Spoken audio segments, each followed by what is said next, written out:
It's been a rocky ride for crypto over the last few days, and so if you're new around here, welcome.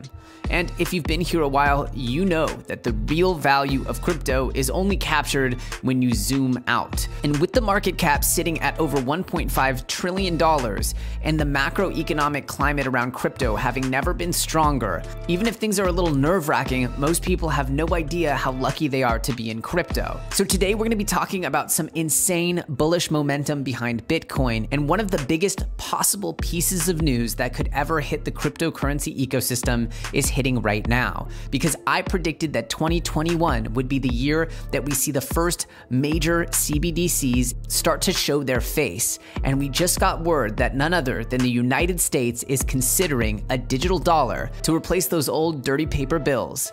That's right, the world's going crypto. And if you think $1.5 trillion is all that this market has to offer, you're only seeing the tip of a very, very big iceberg. Go ahead, destroy that like button, because today we're talking about how the digital dollar is going to send cryptocurrency to the tens of trillions in market cap in no time. Remember, as always, that each and every comment below this video is entered to win your very own hardware wallet. As always, there are scammers in the comments pretending to be me. I will never ask you to contact me in the comments. And as always, if you want the most up-to-date information about crypto in the entire space, then all you have to do is subscribe and put that bell notification on, and you'll be made aware of each and every video I put out before anyone else in the world. With that said, let's dive in. First, a little bit of price analysis. As we see, Bitcoin here has just been having a little bit of a struggle. You see that it popped back up from these lows here, about 47. If we zoom out a little bit, you see it took this big tumble from darn near $60,000, came all the way down here to about, the mid 40s, and now it's bouncing and trying to figure out which direction it's going.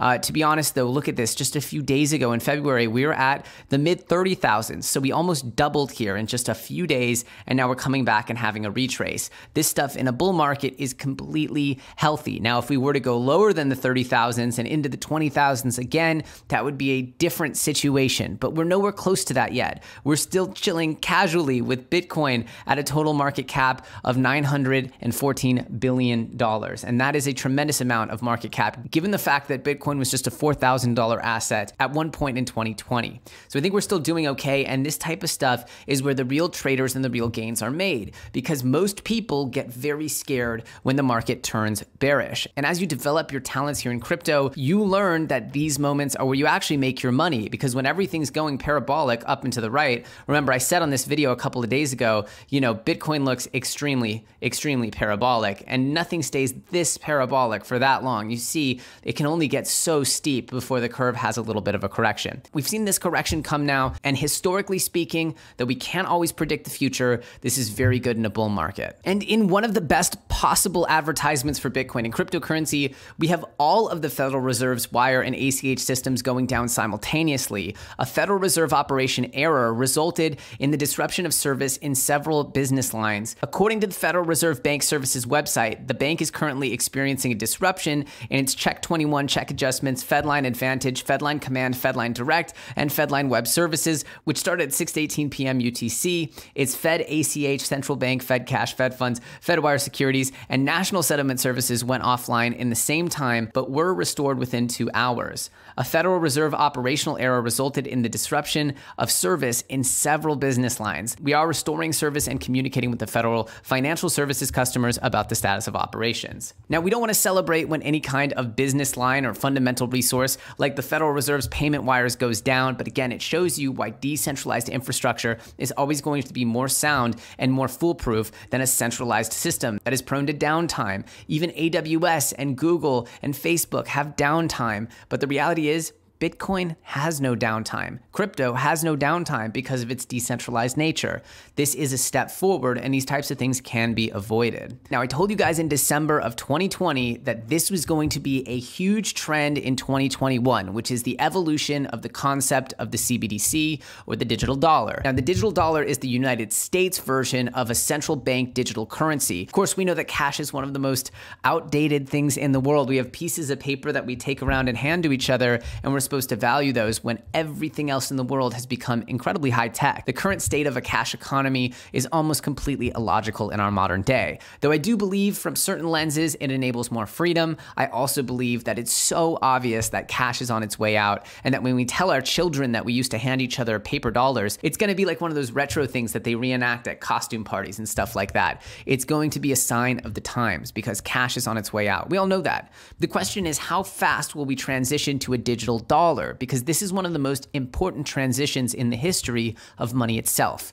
And we see here that the federal chairman Powell is saying, we will engage the public on the digital dollar this year. Now, it's important to realize that once the US dollar goes full CBDC, that will cause a chain reaction of events, and every single nation will follow. It is absolutely undeniable, because otherwise they will be forced to use the digital dollar, which will become so easy to get your hands on, borderless, and easy to transmit peer-to-peer through electronic devices, that if any country wants to have any sovereignty over their monetary policy, they'll need to quickly act and make their currencies as accessible as the CBDC of the USD. Of course, China pushing for their own CBDC has been a huge motivation for the United States. Regardless, we know that there are $80 trillion in fiat currency, which once the first major country fires the shot of the CBDC cannon, there's no going back, and that this $80 trillion will gradually flood into cryptocurrency. Now, seeing here that the total market caps for cryptocurrencies is just a little over 1.5 trillion.